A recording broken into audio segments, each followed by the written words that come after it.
Queensland.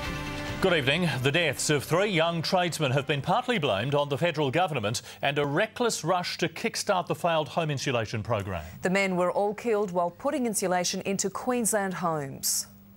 Taken too young, the death of Kevin and Christine Fuller's son won't be a waste. Just wanting to make sure that there are lessons learned going forward and that any future scheme, whether it's at state or federal level.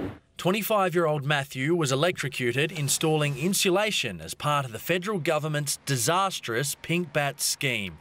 In the same way, the same scheme claimed the lives of 22-year-old Mitchell Sweeney and 16-year-old Reuben Barnes.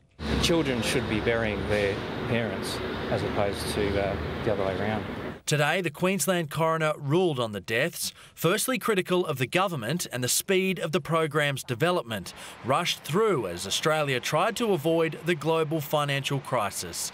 It needed to be rolled out a lot slower than that and not at the expense of human lives. The program was rolled out too fast without the adequate safeguards, and it encouraged people too much to cut corners and lower safety standards in the attempt to gain quick money. And secondly, he slammed the lack of training provided to the 3 young tradesmen.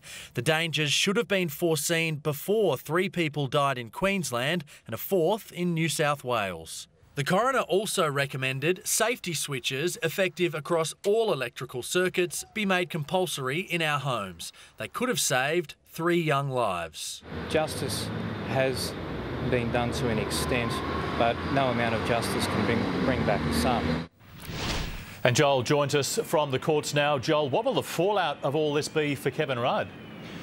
Well, the timing couldn't be worse, Andrew, for the reinstated Prime Minister. The Pink Bat scandal was one of the key issues that brought about his unpopularity and caused his downfall back in 2010. And now he's being made to face fresh criticisms all over again. He's not actually here to face those. He's in Indonesia, but his deputy, the acting Prime Minister Anthony Albanese, has already publicly apologised for the problems caused by the home insulation program. Andrew.